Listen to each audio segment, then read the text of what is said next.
നമ്മുടെ സൊസൈറ്റിയിൽ നടക്കുന്ന ഇതിന്റെ റിഫ്ലക്ഷനാണ് സിനിമ. മനസ്സിലായോ? നമ്മൾ അതിൽ നിന്നാണ് ഇതെടുക്കുന്നത്. അതിനകത്ത് നല്ലതും ചീത്തയുമായ ഒത്തിരി കാര്യങ്ങളുണ്ട്. നല്ലതിനെ മാത്രം എടുത്ത് ഗ്ലോറിഫൈ അങ്ങനെയല്ല. അത് നല്ലതുണ്ട്, നല്ലതും കാണിക്കണം, ചീത്തയാണ്. പക്ഷെ അത് കാണിക്കുന്ന രീതിക്ക് പ്രശ്നമാണ്. ഇപ്പൊ ഞാൻ പറയാം, റേപ്പ് നമ്മുടെ സൊസൈറ്റി നടക്കുന്ന കാര്യമാണ്. അതിനെക്കുറിച്ച് പറഞ്ഞേ പറ്റുള്ളൂ. പക്ഷെ അതെങ്ങനെ ഷൂട്ട് ചെയ്യണം എന്നുള്ളതാണ് തിയേറ്ററിൽ ഇരിക്കുന്ന ഓഡിയൻസിന് അത് അലോസരം ഉണ്ടാകത്തില്ല. ഇപ്പം ഞാൻ നേര് ചെയ്തപ്പോൾ ഞാൻ ഏറ്റവും കൂടുതൽ ഫേസ് ചെയ്തത് ഞാൻ ലൈഫിൽ ആദ്യമായിട്ട് അങ്ങനത്തെ ഒരു സീൻ ഷൂട്ട് ചെയ്യുന്നത്. പക്ഷെ ഗതികേട് കൊണ്ട് ആ സിനിമയുടെ ഒരു രീതി വെച്ചിട്ട് റേപ്പ് അവിടെ കാണിച്ചേ പറ്റൂ.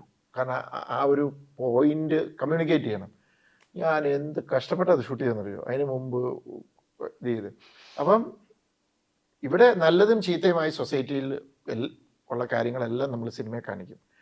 അത് കാണിക്കുന്ന രീതി ഇപ്പം കൊലപാതകം ഞാൻ കാണിക്കുമ്പോൾ കഴിയുന്നതും ഒത്തിരി ഇട്ട് വെട്ടി ഇത് ചെയ്യുന്ന അത് എക്സ്പ്ലിസിറ്റ് ആയിട്ട് കാണിക്കാൻ ഞാൻ താല്പര്യപ്പെടില്ല. അതിനെ ഒന്നെങ്കിൽ സിംബോളിക്കലായിട്ട് കാണിച്ച് അത് കമ്മ്യൂണിക്കേറ്റ് ചെയ്യേണ്ടതാണെങ്കിൽ കമ്മ്യൂണിക്കേറ്റ് ചെയ്യും. അതെങ്ങനെ പ്രസന്റ് ചെയ്യുന്നു എന്നുള്ളൂ. ഇതെല്ലാം പറയേണ്ട കാര്യങ്ങളൊക്കെ തന്നെയാണ്. അല്ലെങ്കിൽ ഇത് നല്ലത് മാത്രം പറഞ്ഞുകൊണ്ടിരുന്നാൽ മതി.